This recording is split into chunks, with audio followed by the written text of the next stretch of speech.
Hey, everybody, welcome to the Napzok Network, Napzok Files, now in our 13th year of the broadcast. I'm Ken Napzok here, and this is going to be an interesting episode, and interesting in the way that as I'm saying these words, I don't know exactly where I'm going.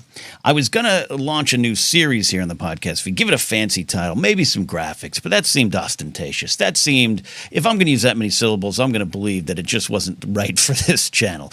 We are going to do something a little different here, more direct. It's an interview, and we do interviews here. We've been doing interviews since 2013 around these parts, and we have also had the Blathering Conversations, and I intend to bring those back. So this is kind of part of that, but it's specific, so it's not necessarily going to be my guest here today that's going to be here in a second, Gerry The Canon Junkie. It's not going to be a life story. We're not going to talk about too many things outside of our main topic, but who knows what will come up. The one thing I want to address here is in the past, a lot of people have known me as a guy who speaks open of his spiritual side or his faith leanings or his faith upbringing, and it's been no secret in the last couple of years I've had a little bit of a change in my point of view on that. I just want to say right now, if this series isn't for you, if you prefer me talking about my favorite Star Wars moments or the weird flavored chips I found at a gas station, I actually really understand, and this isn't me demanding you sit around and take on this side of me. This is just where I want to go. I'm recording this episode, audio and video, and I don't even want to look at the camera today. This isn't a show. This is a conversation. I have been forever changed following the recent election in which 82% of evangelical Christians, mostly you could say white evangelical Christians, voted for someone who I jokingly kind of say is the false prophet and possibly even the Antichrist, but at the very least is a godless man who's been pulling the wool over their eyes quite obviously in almost like a how far can I get away with it fashion. And how far? Back to the White House. And then he's surrounded by even people, dare I say, of lower quality, which is something. So I wanted to talk about it. I want to address that and also just talk about my journey, work through my journey and hear other people. This is not going to be a series in which I'm trying to disprove the existence of God. I don't believe I have that authority. I don't have that knowledge, and I don't have that desire because I still have beliefs, and I still think there's things I don't understand. And also, I kind of miss some of that stuff, but it's something I don't want a part of anymore because of what the last 5, 10, 15 years, some would argue the last 40, 50, some would argue centuries. But for me in my own life, the last few years have changed me. So that's what we're going to do. This is a blathering conversation with an asterisk. It's something specific. And to help me actually get through this today, because I just don't know where to go with it, is someone I have met through the Star Wars podcast world. He is a wonderful gentleman who has a wonderful story about seeing aliens, which I don't even know if I believe that, but I love hearing about it. But he has also had a similar path to mine. In fact, even more deeper. He went to school for some of this stuff. He was planning to be in the ministry. He was in the ministry, not just a Christian kid. He was going to be a Christian guy. It's Gerry The Canon Junkie from the Bombad cast. Normally, it's you and Scotty, Gerry, talking about Star Wars in the most unique way. But we're here to get serious today. Welcome to the show.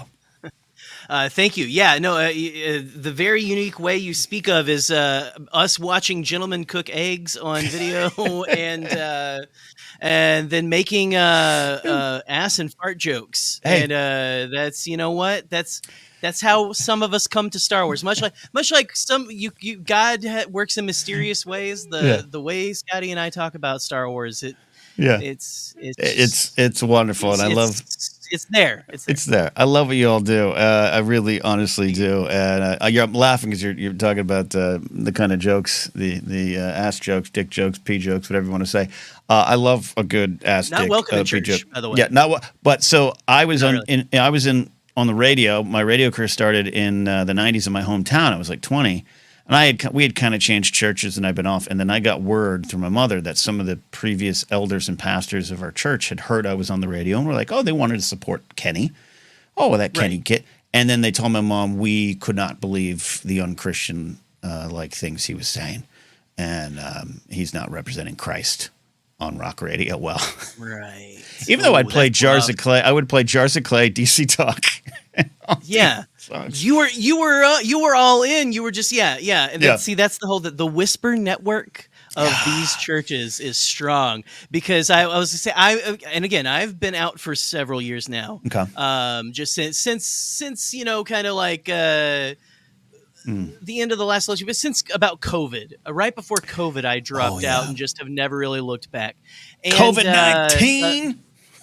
COVID-19 and Kenneth Copeland, everybody, if you don't get that reference.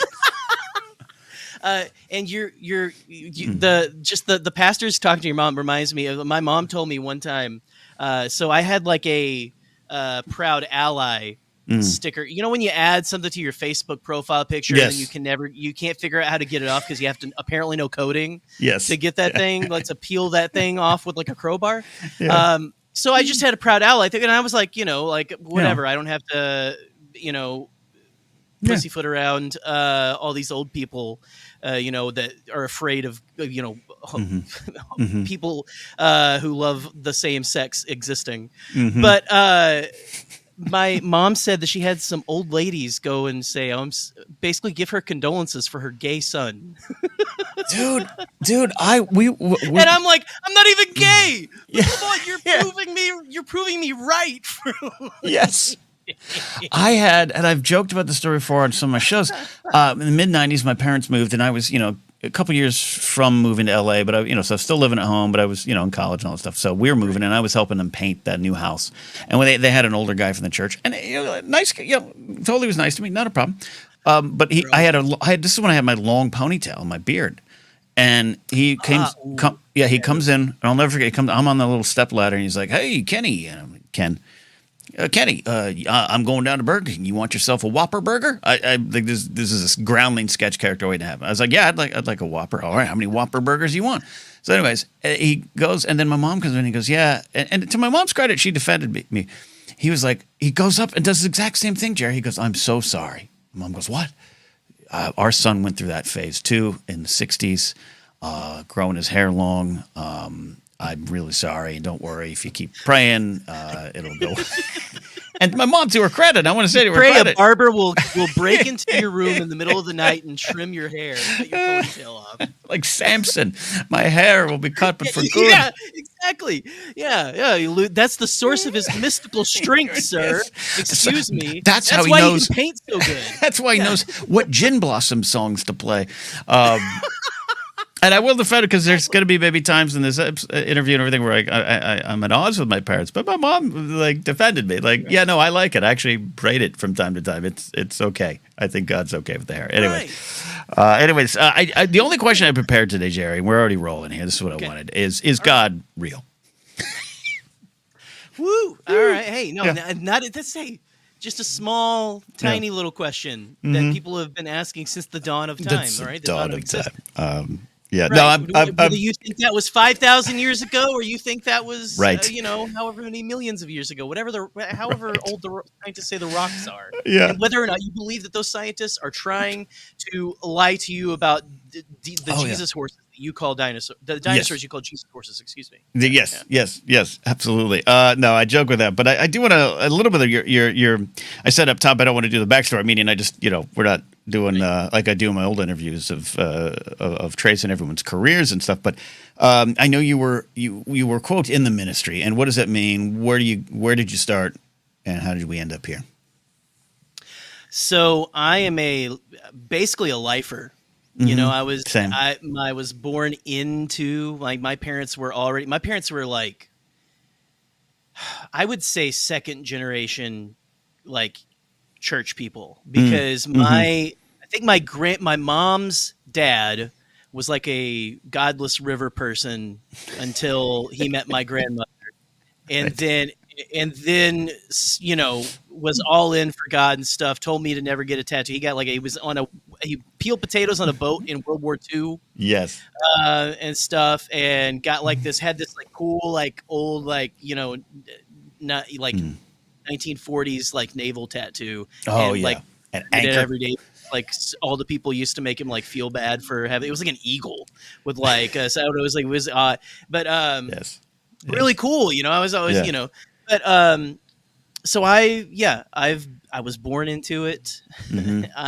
Same. Just kind of, that was how I was raised too. I mean, I joke after leaving the church and everything, and my divorce and everything that I've had, which if y'all follow Bombcast, y'all are familiar with all that and stuff, not to get too much into the weeds there. I had a falling out with God and everything, and along with the current political thing. But Yeah. um, Yeah.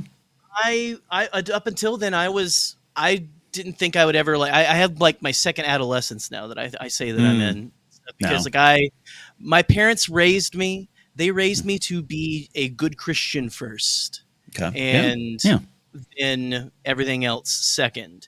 And Mm-hmm. so, there was no doubt in my mind, oh, I'm going to go to school for ministry, and that's just kind of Mm. what I had always thought that I was going to do, and I Mm-hmm. mean, in the back of my head, I thought like, well, I do kind of like, making people laugh. I also do kind of like, like movies and stuff like that. Maybe I could go Right. to, and I was, oh, I don't want to go. I can go to school at this place that's right across the street from my house, basically. Yeah. And my college was basically right across the street from my neighborhood. Keep it Go close. ahead, whatever. I have an entire sister wives backstory. But anyway, is what it feels like. But, I went there and I put myself in some deep debt, getting Mm. this 4-year Bible degree and stuff that I'm still in. I'm still in this debt and Mm. stuff like that. Mm. And now I've got this degree. And so I see I'm the thing that they fear the most is someone who disagrees with them but knows everything Well, about that's a good jump.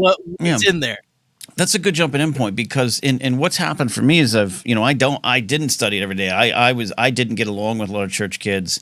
Well, at the same time I did, but also because I was the only kid. Not only, I'm saying that in a general term. I was like the only kid in my little small church that was in public school, right? And then they kind of Right. judged me for it, and my parents couldn't afford private Christian school. But what you're talking about, I'm fascinated about is two of my close friends in town who are in comedy, one I've known for 20 years, like they were in seminary school. I hope to interview them here and tell more of the stories. But like one of my friends says, like final thesis was, the book of Revelation is not a book of prophecy. It's a coded message from John to the Romans in captivity, to the Jews in captivity in Rome. And was added to the back of the Bible later. And it was so good. Not only did he leave, his like professor left. at the seminary. That's a good thesis, by the way, and I agree with that. That was where I landed very, very, very early on, actually, in my ministry. Yeah, It's out there. So I didn't suggest it was his theory, but like that was what he was writing about. So nice, so I'm not going to derail you, but I am the videos I am watching. The Bible historian, what's Francesca? It's a Greek name that goes on for Stavra Kopu or whatever. Have you ever seen her clips and stuff? She's a Bible historian. She wakes up every day and reads it. Hell, even Penn Jillette, who sometimes is a little too swarmy for my own taste, says he reads a chapter every day. Whether that's true or not doesn't matter. But so it's fascinating. Right. Did you find you couldn't have been alone on that island in that seminary or school, whatever you want to call it? No, well, I mean, I had a lot of friends around me and stuff. What's crazy is, Ken, I remember studying. Now, I went to a school that was ran by the denomination I went to, and you don't call it a denomination when you're in the denomination that I was in. It was the Church of Christ. Yeah. And for those Church of Christ people listening, it's good. You're not in a denomination. You're fine. You're fine. You'll be okay. It's okay. Just listen to the sound of my voice. Follow me out the door. Get up. But just get out. No. So, but one way out. School. There is one way out.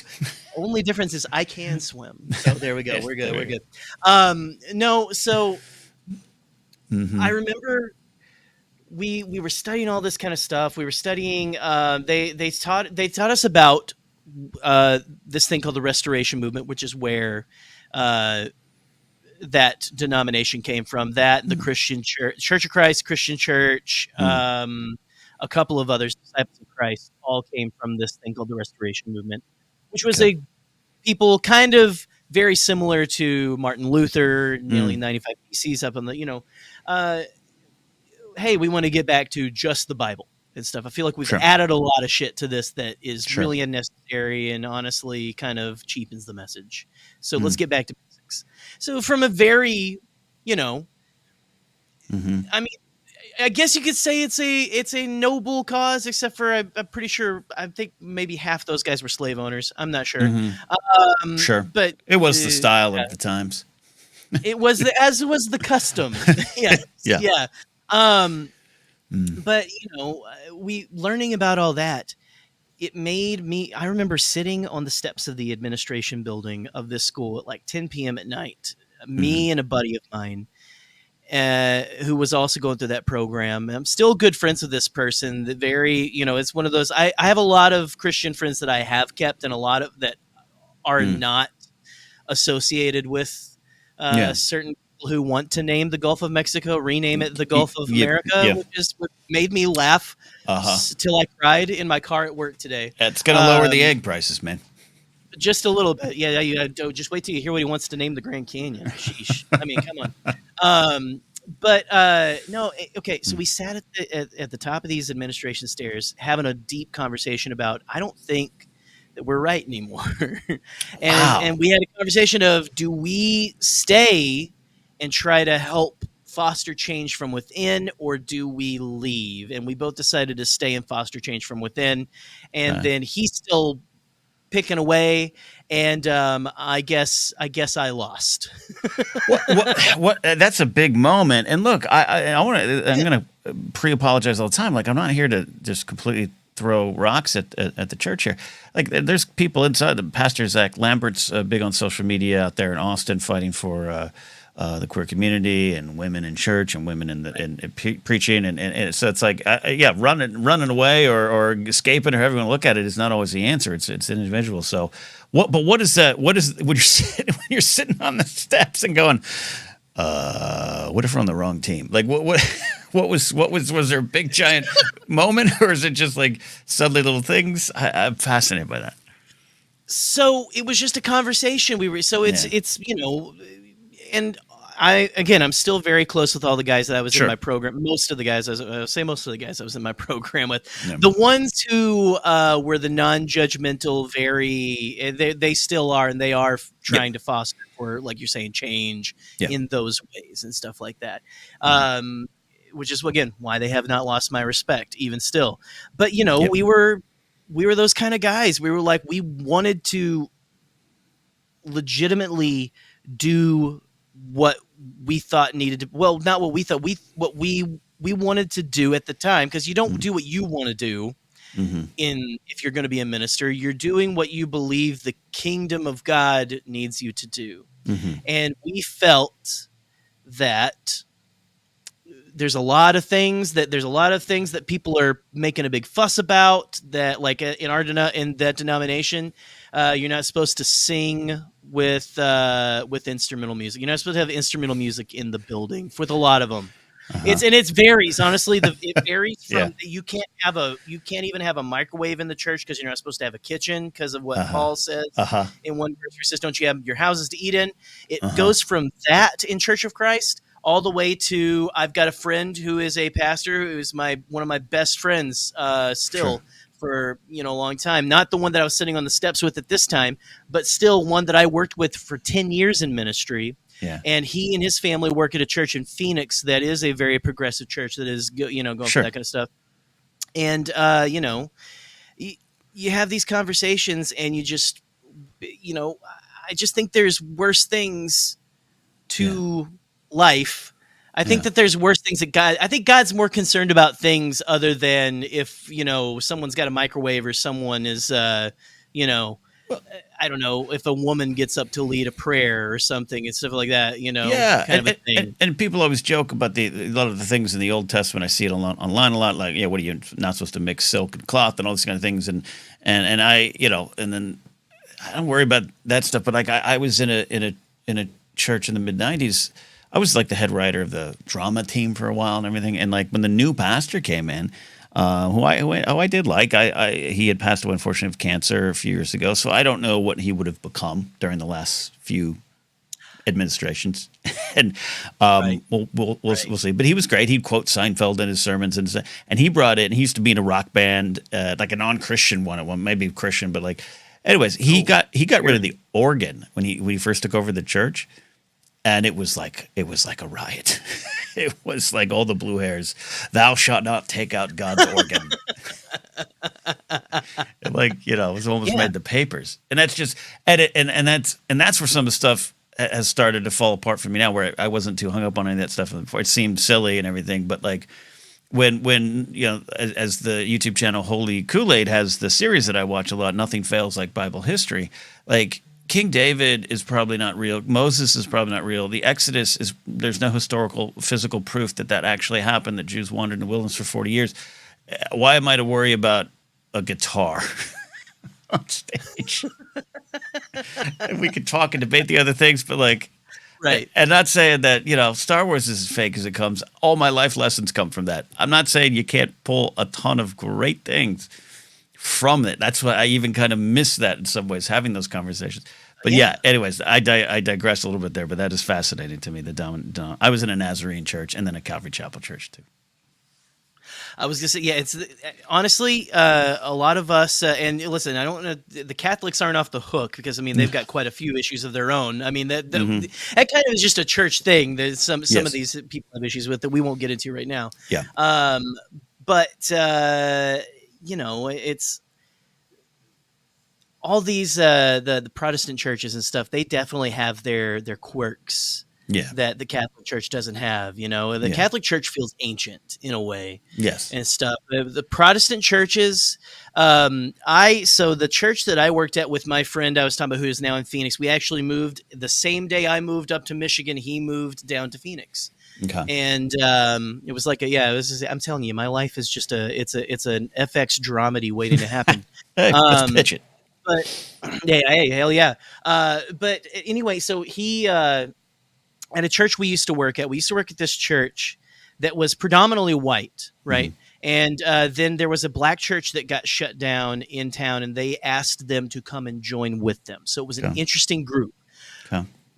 And they butted heads a lot because it's a bunch of old white people and a bunch of old, it's just like that, the racial divide and all that kind of stuff kind of came in. So it was an interesting place to work at for a while. But let me tell you one thing. I don't know how they made decisions in the Nazarene churches and stuff like that. You're supposed to have like elders, right? Mm-hmm. Like make a lot of it. Okay. Yeah. All right. I have not worked at a church because I worked at a lot of small churches that needed help. I never did full-time. I always did part-time. I did full-time work, just was never paid for full-time work, if that makes sense. Sure, absolutely. We were basically out of the kindness of our hearts doing what we could do with these places. Absolutely. And so my buddy, Chafin is his name, who is probably helps with taxes. Oh, absolutely. Absolutely. Well, there's on these side of things, and he was paid. I was more like the guy who came with him because I was his best friend. Sure. And had a degree, was able to do a lot of stuff. Gotcha. And so that was out of the kindness of my heart because, like I said, it's easy on that W-2. But anyway, a lot of these small churches don't have elders because you have a lot of older men who don't believe they're qualified to be an elder. And so no one steps up. And so what they have is the men's meeting. And Ken, if you could, I wish you could suffer through one of these men's meetings. I have seen arguments happen over whose name goes on the ice maker that was, well, I think we should put this name on the ice maker for the person who got it for us. To like, well, about like how cold the air conditioner is and stuff like that. And yeah, sure, it's a business. It is, and so men's meetings, I think, are the single worst thing that's the one thing I don't miss about church. I don't even know where I'm going with this anymore. There's just this sense of faint middle management to I think you're like God's middle manager if you work in a Protestant church. I feel like less so as I feel like a Catholic priest. I don't know. To me, it feels like those guys are like they got that outfit mailed to them from heaven or something, or something. Yes. Whereas it arrives with the trumpets of angels. This guy's wife just bought him some ties at JCPenney. So here we are. And that's what Protestant churches feel like to me. Anyway. Yeah. There's No, no, that. no. I mean, look, I'm surprised there hasn't been a great sitcom. Maybe there's an attempt to do a sitcom of the inner workings of a church. That's like an actual legit one that's not on like Blessed TV or anything like that. Oh yeah, no, yeah, vidangel.com or Yeah, whatever. yeah. But so when I'm going to say when you leave, but describe what that meant to you when that happens. What happens and what happens with these friends and how does the relationship change, especially those that have stayed and if you want to share the, the final draw is important to me. I'm trying to figure that out even for Yeah. myself because it was years ago. I haven't stepped into a church regularly since 2004. So anyways, take me to that moment. Well, it kind of started a little small. And again, not to share again too much of my personal, but my my ex-wife, we were still married when she had some pretty bad postpartum depression, right? And so she almost stopped going to church. Like she almost lost her faith, and I was trying my hardest to keep her there. Okay. Yeah. Yeah. But after that happened, and after she made some progress with like her mental health and stuff like that. I don't know what the switch was. I don't know if it was something going on with us. I know one thing was the beginning of the Trump administration in 2016, because we had I had my kiddo, or our kiddo, we had her in 2017. And so that's right there in the middle. She was born the same year as The Last Jedi. That's how I know she's perfect. Yeah. I think I had seen him get in there, and at the time, I considered myself so misguided at this time. I was almost there. To getting out, I refrained from voting at the time in 2016, and I regret it to this day. It is something I will never do again. It is something I feel very passionate about now, is not sitting out a vote. I heard a lot of people wanting to do that this year because they didn't like the choices at first, and then anyway, not to get it anyway. But it's part of it. Get into it as far as you want because it's. But that was the beginning. And this was the beginning of the cracking of the facade for me, because I yes to this point everyone it was good people trying to do good but kind of falling short, and I could work with that. Mm-hmm. But then you have this, Pied Piper of a man, and that's given him so much credit because he's just I still don't know how. I guess maybe he is charismatic. Maybe I don't get the appeal personally. Look, I'll say this to get to the Trump of it all. Yeah, I used to watch his show. I used to buy his ties. He was a character. I'm a wrestling guy, so he's a character, and he'd say some things, and is he funny? Is he occasionally still funny? I'll say yes in the sense of I'm not entertained by him, but like, it just made me laugh till I cried today. But you know what I mean? Like, I can understand it, particularly at the beginning, and I wasn't necessarily, and then plus if you believe, he's a businessman and we need it for our country. That facade, he had that up for his entire life. Right. And eventually it comes down. I always talk about the USFL, the United States Football League in the 80s, which there's a great book out there, Football for a Dollar by Jeff Pearlman, that came out before he was president, but it was around the same time. And if you read that book of Trump in the 80s in that football league, it's a playbook for 2017 to 2021 or 2020. He's been a fraud his entire life. So once that facade comes down, everything but what you're saying, and I'll let you get back to your part of it, but that was the final big crack for me of I don't know what to do with my heart quite yet. I don't know what to do with God quite yet, but this is unbelievably wrong to me that you're going to sit there, listen to this guy lie to your face about his Christian beliefs before we even knew he was an adjudicated rapist, before he was a felon, before he led an insurrection. Before that, you could tell. So what are we doing? Yeah. What are we doing here? No. And I mean, it came in small little spurts in there because first I started feeling less and less like I was forcing myself to read the Bible at that point. So I started doing it less. Yeah. And I attributed it to I was working a factory job at the time, and I was like, well, this is just the tiredest I've ever been. Sure. Whatever, you know. Sure. But it got less and less. And I just was like, never. And then, you start to find, oh, these aren't really meaning much for me. Mm-hmm. Like anything that I read in here isn't really giving me the jolt it used to give. And, I mean, going to church and seeing, and you're just starting to see the ridiculous. I just couldn't see how people could look at him and believe that he was a Christian. It was everything that my father taught me a man was not to not be. Gerry, I said that once to my phone. I said, everything you raised me not to be, he is. So how could you not, of course I'm going to have problems with you over this. Yeah. Of course, not even problems, but for me, well, you're talking about the 25th, 2016. Politically, I started to change a lot. I grew up a Republican Christian kid in the 80s. Reagan is God, this and that. You don't question it. And then you're a white kid in the suburbs, and you move to LA, and things start happening. You move to and then I was the site Sandy Hook, the tragedy of Sandy Hook, 2012. I'm working in quasi law enforcement. I'm managing 20 police officers, active LAPD guys. I'm not afraid of guns. To this day, I'm not even afraid of guns. It's not, but like that happened. I looked around and I was kind of like, anyone want to talk about this? And they were like, no, absolutely not. We can't give our guns up. And it was like, that's a crack politically. And then socially, and this and that, I can trace that down. I worked. My writing partner in the 2000 was a older gay black man, and when it came time to vote for his right to marry, it was like, okay, this is something. That was the first break from my religious upbringing. Of I'm not voting for a group, I'm voting for this guy because I want to be in his wedding.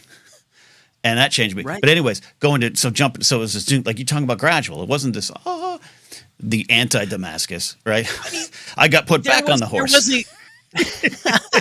There was thank you. Yeah. There was it was a ramp up. I mean, there was like a moment.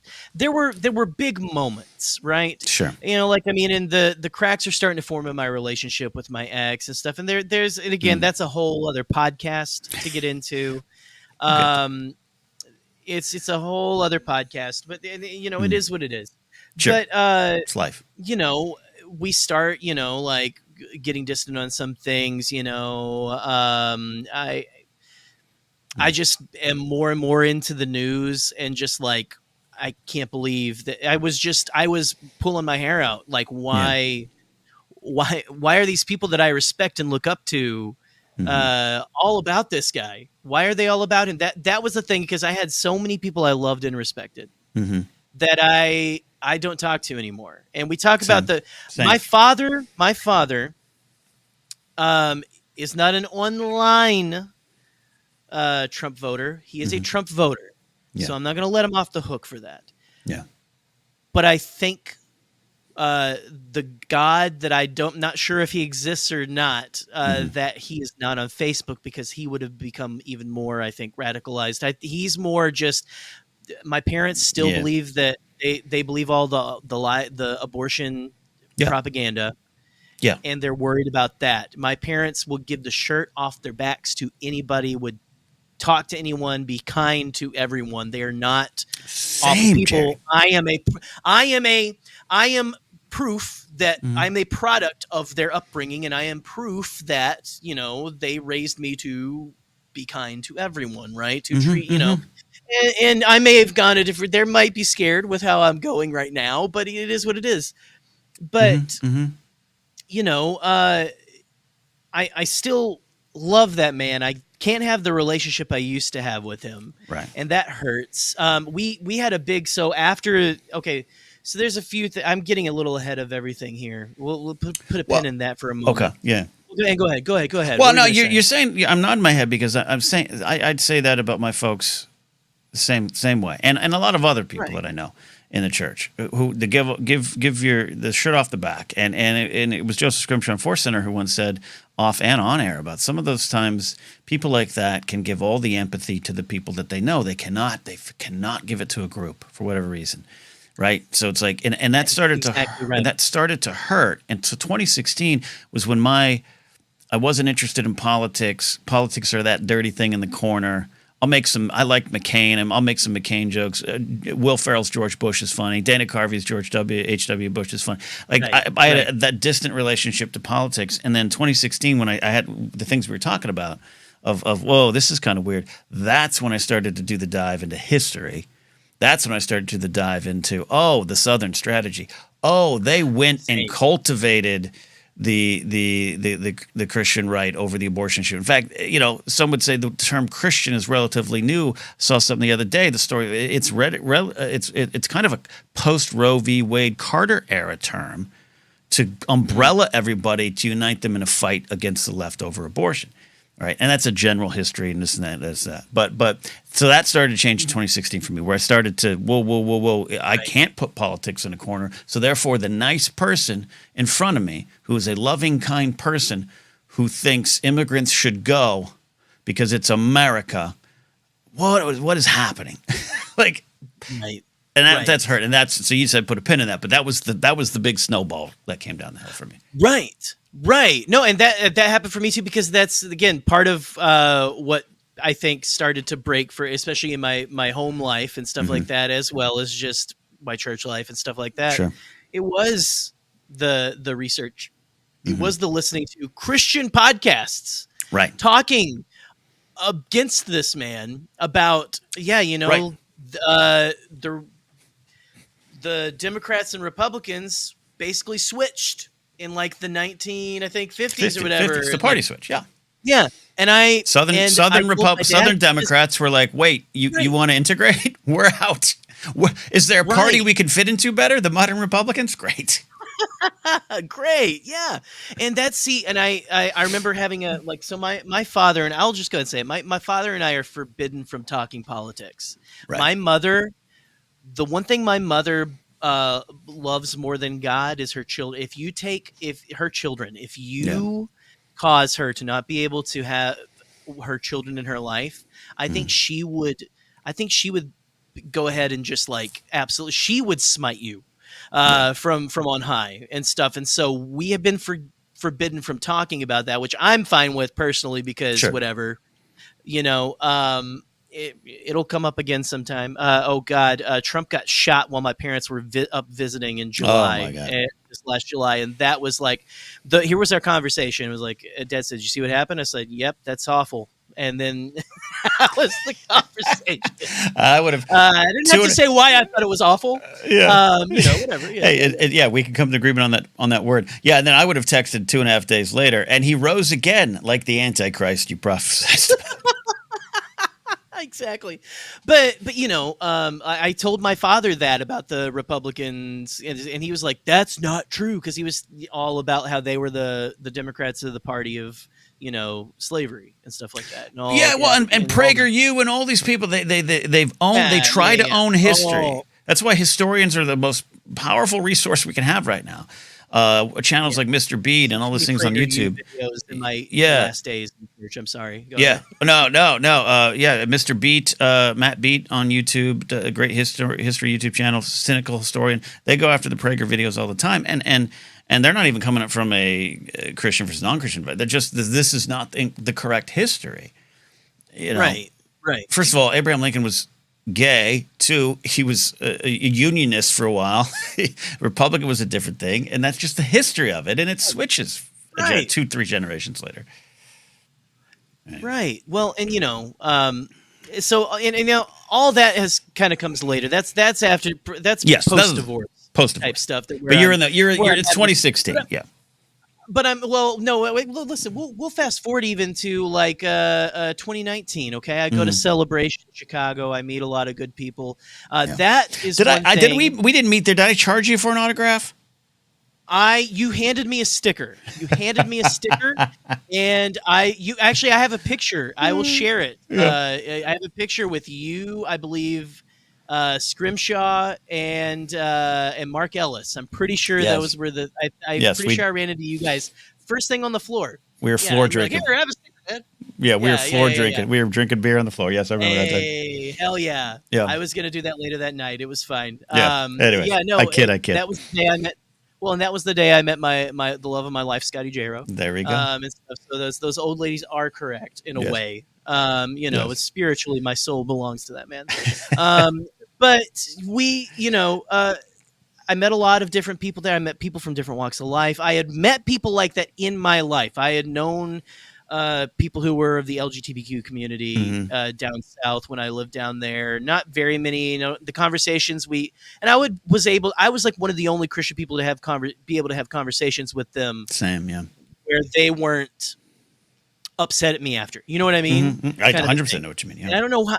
I didn't understand how it was that hard for other people. You know what I mean? It's just, Right. It's one of those things where, again, I was taught, think of the other person's feelings and stuff like that, Yeah. Which is, again, one of the good things my parents taught me. Yep. Same. But, I kind of had my eyes open to a lot of stuff. I became friends with a lot more people from a lot of different backgrounds, a lot of different, orientations and things like that. And then through getting to know them on social media stuff, that helped me get to see like, oh, okay, yeah. And I was already kind of like, I got to, that started pulling me like, I really don't think I'm on the right team. Yeah. Like, that really started to get me to go like, also, it didn't help that celebration felt like a spiritual experience. Which was not what you're supposed to say about something that is a... Oh yeah, Star Wars promotes. Yeah, Star Wars promotes Eastern mysticism. What are you talking about, Jerry? Right. You're not supposed to say that about the thing, the hippie from the guy who drove cars from California. No care. We're not supposed to talk about his stuff as being like feeling holy and stuff like that. But being there, doing that, and so I was like, okay, that's interesting. Okay, well, fast forward down the road a little bit again. The marriage is starting to crumble a little bit. I had one big moment. I was teaching Bible classes up to this point. Still, I was teaching. I taught the youth a lot more because I'm a youthful person and stuff. Sure. And I also wasn't the kind of person to have inappropriate relationships with young people as well. God bless. So I guess they trusted me with them, but also at the same time, apparently they trust a lot of people that they shouldn't. Yeah. From what they don't have a great track record. Most places don't have a great track record. But anyway, I teaching these youth classes and stuff like that. And one day we're on the way back home from church, and my then wife says, I just don't think that you want to do this. I don't think that you have it doesn't feel like you have the passion to do this anymore. And I took it as a very big offense. And at the time, it killed my spirit. And that was bad at the time because I was still wanting to be there. Right. And I was like, why would you tell me this when you went through this big, deep phase? Little did I know she wasn't helping me. It was a dig at the time. Gotcha. But on this side of things, it helped me see it helped me do a little bit of more of an inventory, right? To see. Unmoor you from the dock a little bit. Right. And go, maybe I don't want to do that. And I stopped teaching. From that point on, and I don't know if she was like trying to spur me on to do better or what. Yeah. But she kind of just gave me that little, like you said, that unmooring that I needed to kind of go, oh, maybe I don't. Well, and then we get to COVID, and we get to the political unrest, and so but COVID. The beginning of COVID, things are going crazy. No one knows what's going on. Yeah. And then about a few months after it starts, they're like easing restrictions, and the church is like, all right, we can all come back in.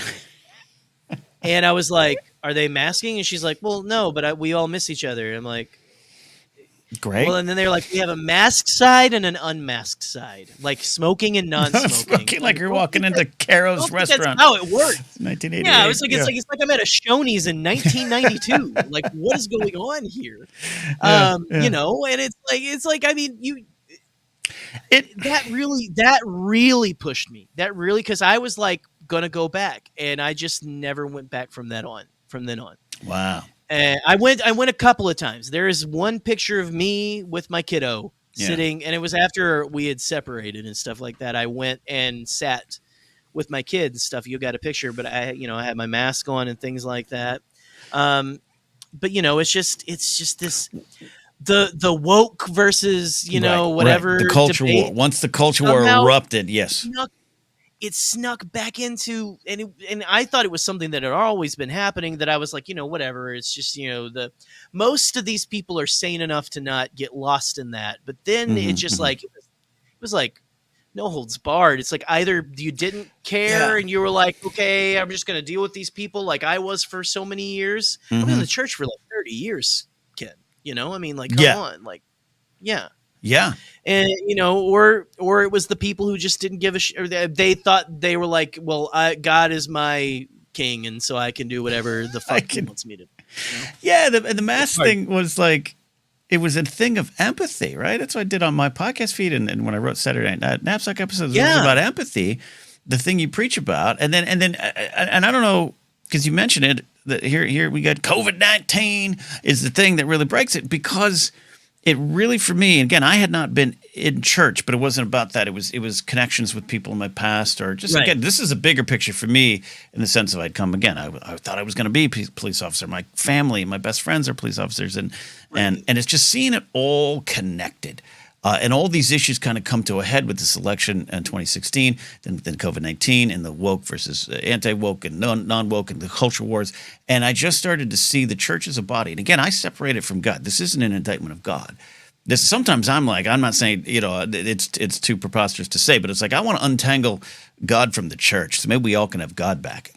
Like, just like like I'll take Jesus, and he says he's like God. If you want to see God, look at him. I like him. I like that. I like him. I think he's okay. Yeah, and when you were seeing the stories of an entire elderly choir defiantly going back to church to sing with no masks, and 75% of them die.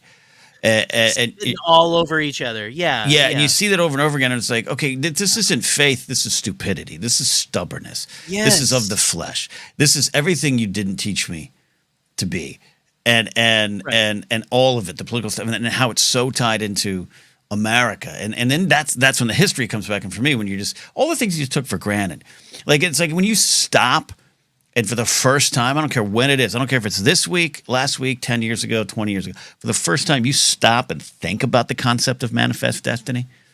When you start thinking what this country felt it could do for the Word of God, and you're like, I'm happy I'm here. I love where I live, Burbank. I'm glad we took it, right?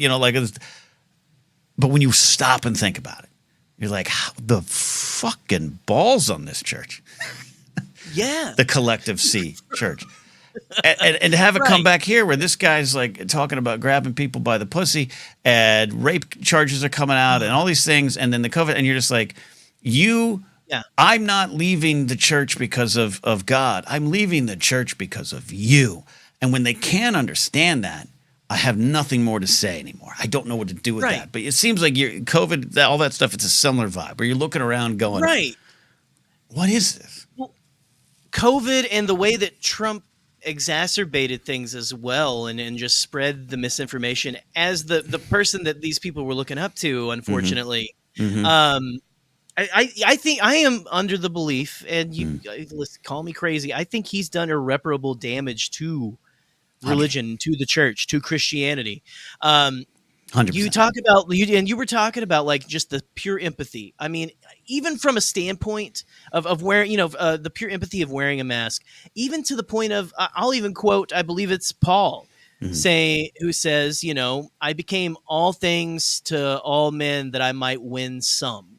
You couldn't even do it for that reason. You couldn't even do it just to like get some people to come to church. Like, what the hell? That is what you taught me to be. That's what you were telling us we should be. That's what you say you are. But when it comes down to it, you're more about this guy who says, you're this guy who says he's going to make it easier for you to be who you want to be, which is a Christian person who doesn't want anyone you don't want to know about the existence of other people and stuff like that who are different from your religion. It's this thing of self I look at it as, Jesus does call you to go into the world and preach the word, right? And again, speaking in general, you can pull up the scriptures. Do the hard work for me there, Jerry. I'm not going to do that anymore. No, we're good. Open your Bibles I deleted today. that app long ago. So yeah, we're good. But as did I. Jesus does call you to go spread the word into the world. He doesn't say, bring a hammer and then elect politicians to force people to believe. That's not the plan. That is choosing Barabbas.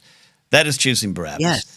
Make Israel great again. In this moment, free us from Rome. Oh, Let's put down the palm fronds, the palm trees, which is a not a sign of peace. It's used on Easter Sunday as let's have the kids in the church put down the palm leaves because it's Hosanna, Hosanna. Hosanna, Hosanna is calling for a king right now to save them. It's a declaration of war and that's why Pilate's bringing goddamn war elephants in on the other side that weekend. Yeah. And to misunderstand that history, and then you're choosing this stuff, you're choosing Barabbas every day, which I have found in my real life now really upsets them. Really they don't upsets like it when them. you use the Bible against them. Right. And then it's written off. Well, that's not from the scriptures. You're not preaching God's love. All those things. That's what I've dealt with recently. When I'm not getting this from some lefty version of Russell Brand, who used to be Russell Brand. I'm getting that from. This when he was just the guy from Forgetting Sarah Marshall. Yeah. And he was funny in that movie. I'm getting that from active pastors. Yes. I'm listening to them go, because there is a hope for the other 18%. That's why I admire you got some friends that are standing tall. I admired the Zach Lamberts and the Reverend Ed Travers and this pastor, I think it's Dave Johnson. This is great. Johnson, this is a great story. He preaches about this, choosing Barabbas.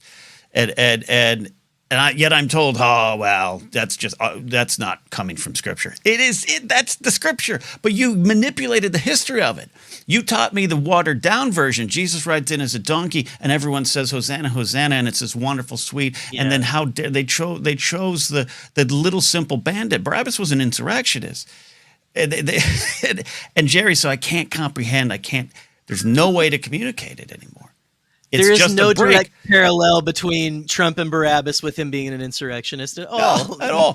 And my final, and that's kicking it back to you, but you said that's what you kind of said of just like I don't even know where to go anymore, man. It's just like it's in you see the irreparable damage to religion. Irreparable to me at least. Yeah, I believe evangelical Christianity will be gone in my lifetime by the church. The call will come from inside the building. Because already the youth are leaving, and they're worried about it all the time. We're losing numbers. The new generations are not, and it's like, yeah, you are. You're doing that. It ain't Barack Obama. Right. It's amazing the parallels between the modern. I'll be generous and say the Christian nationalists. I won't just put it under the Christian. It is. I'll pull back from the parallels between them and the Pharisees, the Sadducees, the religious leaders of the time. Those are the people Jesus didn't hang out with. Jesus didn't hang out with the religious leaders. He hung out with the prostitutes and all the other people. Yeah. And these people are just like they're just like them. They're just like these people, like calling it. And I just. And they can't see over the noses. It's sad to see because I'm sorry. Sad. You said earlier I miss being a part of that a little bit. A small part of me misses like the community. I was used the words out of my mouth. The community of it. Yeah. Go ahead. Sorry. No, I miss having these, people who aren't my family be a little like, hey, are you good? Do you need anything? Kind of a thing, there is that aspect of it that is there. It's not as strong as I think it should be. Right. And I don't know how it is now, but I miss small parts of that. I miss people being up in arms to do good things for people and things like that. Then I look back a lot of it too of just like, I a lot of good deeds done, and I was taken to homeless shelters to feed families on Christmas and all those things, and I think those are valuable lessons. As you said, you and I are in the same boat. I think my parents taught me a lot of wonderful things that maybe the decent enough human being I am and the decent human that they are, but just with this giant, they cannot see over the noses of their own fears of a change in their belief system or a change in which they look at their belief system. And that's what's become painful for, I think, a lot of us, because you and I are not alone. I've got a lot of friends around me who, for the first time this year, did not go home for the holidays. For the first time this year, did not call their parents on Christmas or Thanksgiving. Yeah. And every party is hurt. But I think on one side, there is a reality of our hurt. On the other side, there is this blanket, the devil's just at work here. That's not an answer. No, yeah, no, I can't tell you. Oh my God! Every time I'm talking to my mother about my personal hardships, financial hardships, whatever, she's like, like, I just wish the devil would leave you alone, or like, or if I get back into church, that that things would start to get better, kind of a thing. Right. And I wish that were so, but I don't think God's gonna send me a check or anything to help pay any bills or anything like that. And then, I don't even think that community that I was talking about extends to that anymore, especially anymore. I don't think it did when I was there. Yeah, on our time remaining, you and I both, well, quite frankly, we'll just say it. We have to watch Skeleton Crew, the sinful Star Wars show. Yeah, we got to get out of here. So this will be an ongoing conversation. Maybe have you back with yourself or even other folks. But I appreciate kind of what you're sharing here, just kind of the break in the journey. And I'd love to know more about, hey, when you break, what do those friends do? What do you still talk about, and how they feel inside of the storm that they've decided to change, and what can they change, and what progress can be done. I don't know the answer. It's beyond frustrating. It's painful for so many people, but I also think it's needed, because I think one of the big things for me in the last couple of years is there's been a reevaluation of history in a way that wasn't maybe previously available before. Because history for my generation, and probably a little bit yours, you're slightly younger than me, history for us was a dusty encyclopedia. And now the danger is you can go find a lot of theories out there in the world and plug into a lot of communities. But when you plug into the real actual history, which is not dangerous, right? I made a comment earlier about Lincoln. Good enough evidence to think that at the very least he was bi or pansexual, or just had loved a man for a while, right? And the fact that doesn't change his accomplishments, but also the actual history of his accomplishments and the nation. And so when Christians hold on to, well, we Christian Republicans, we ended slavery. Yeah, you did. And then what did you do after? Because you're still holding on to it. You're still finding ways to make it work. Yeah. And also, even then, the New York draft riots during the Civil War was about all the people in the North going, I'm not dying for blanks. I'm not dying for those blanks. The country didn't just have this come together, let's end this thing. It was so different and complicated. But that doesn't change the history. Don't be afraid of the change. And I'd love to see people in the church not be afraid of the reevaluation of their own history. Right. That's all, Gerry. It's a small feat. No, listen, that's all they need to do. And listen, if you send me $49.95 a month, I can help you fix the church. So go ahead. You heard it right here. Yes, I can help you. No. Holy Kool-Aid. Holy Kool-Aid's got a great series on the faith healer. So just watch it. It's so entertaining. I was gonna say, I was gonna say, I wasn't. Yeah, I didn't quite make it to that, but that's where the money is. You got to get in there. But no, I think that I don't think that religion should go away. Right. I just think that and maybe the next generations will be able to do it, but it seems like we got to just wait for these last couple generations to. And I was told this by preachers. It's like, you're going to have people who are fighting against you for things, so you either got to change their mind or wait them out, because they're going to be gone before you. I always say, I was told that by preachers. But Gerry, were they preaching from the Scripture and the love of God? Well, as long as it wasn't the New International Version, I think that they were fine with it. And so, let's talk about some of the typos turned into Scripture over the years. No, I always say this: one of the only things undefeated in life, other than death, is change. Change always wins. It just takes some time. Yeah. It's going to get there. I think it will. And like you said, but like you said, it could also be gone. We'll see. I'm interested to see what happens. What happens? For sure. Yeah, indeed.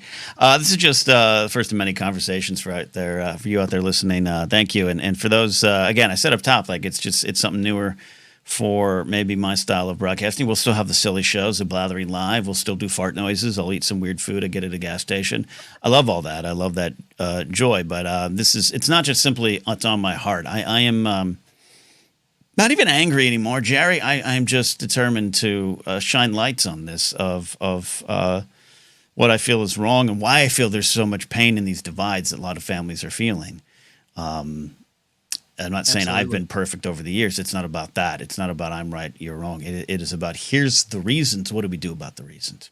And hopefully we'll find some answers. Or not, Gerry. We'll wait them out. We'll see. Like I said, and once again, if you send me $49.95 a month, $49.95 a month for 5 easy installments. COVID-19. I could just watch that Kenneth Copeland clip on COVID-19 over and over again. It should be in my ringtone.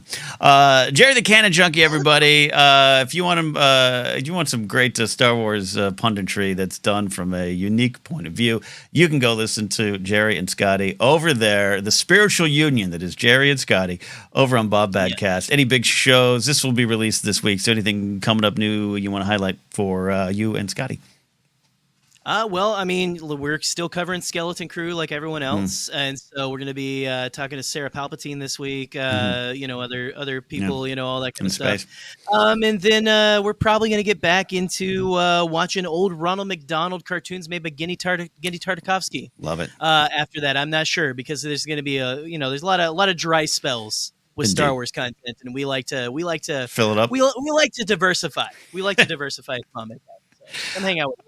Come hang out with him. Go hang with him. You're always welcome, obviously. I can't wait to come back. We'll do something silly before Andor season 2, so we can have some fun over there. Yeah, we got to get it out before then, because then we have to frown all the time. Well, because then Andor season 2's got to be unfortunately perfectly timed for the world. So we'll see what happens. Right. We're all going to be crying at that point. Yeah, for those listening to me, as usual, thanks for following along. For those who are just checking in or checking back into the channel, you can follow me a little closer on social media at Ken Napzok, especially on Blue Sky. Patreon page is patreon.com/Ken Napzok, or you can become a YouTube channel member and get some perks like calling in live to my show or video versions of certain shows and whatnot. Links and all that stuff down below. Gerry, thank you. We'll talk to you soon here. All right, everybody. We have blathered about God. See you next time.